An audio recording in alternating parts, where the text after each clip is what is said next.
Hi, I'm Dr. Mike Kaplan, retired urologist and the director of Uroshock USA. It seems that everyone and their uncle is an expert on erectile dysfunction, which is probably why there's so much false information bouncing around the internet. For openers, most people think that ED is an old guy's problem, but unfortunately, that's simply not the case. Maybe it's because of the stress of dealing with the pandemic, or maybe it's because guys are just more open to revealing their vulnerabilities. But it's unfortunately not unusual for guys in their 20s to have trouble getting hard and staying hard. One thing that most everybody agrees upon is that the older you get, the more likely erectile dysfunction becomes. If you live long enough, your number is going to come up. Anything that reduces the amount of blood getting to your penis can contribute to erectile dysfunction.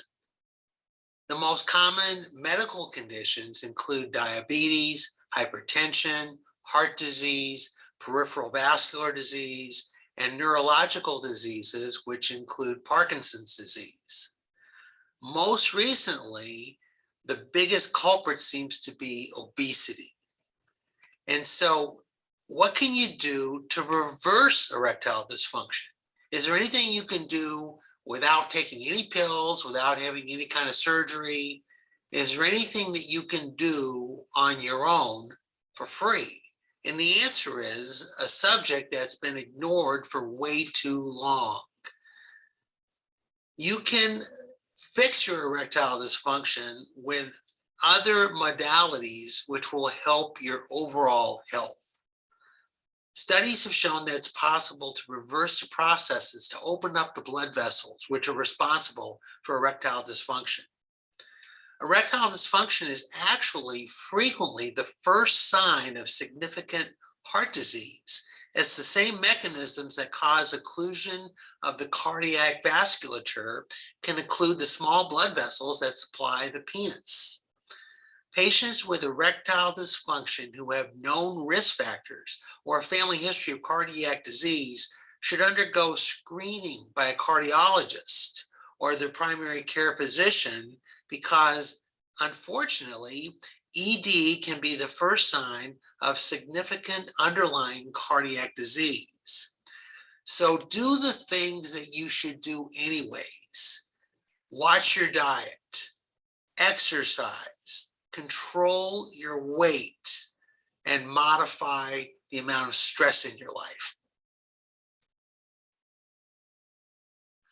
How does an erection happen?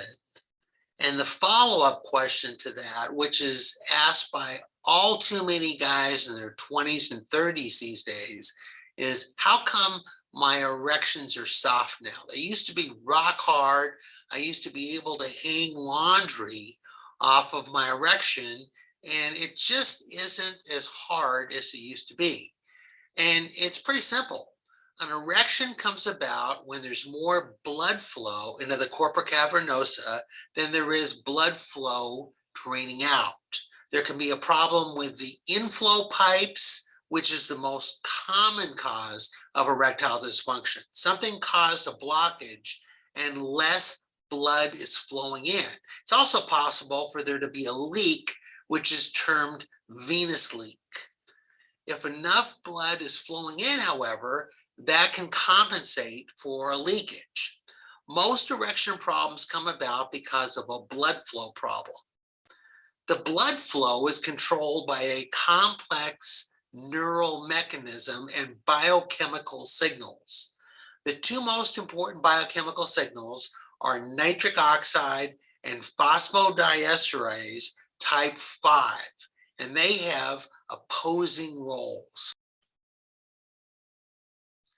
Phosphodiesterase 5 is anti-erectogenic. That's the way pills like Viagra work. They are PDE5 inhibitors. So by reducing phosphodiesterase 5, they increase blood flow. And similarly, the up arrow is nitric oxide.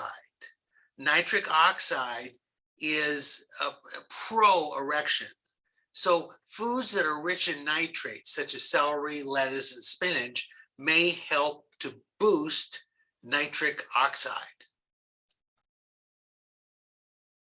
So think of PDE5, phosphodiesterase type 5, as the erection killer. And what Viagra does is it stops the killer and it allows for more PDE5. Nitric oxide, on the other hand, helps to stimulate blood flow within the penis.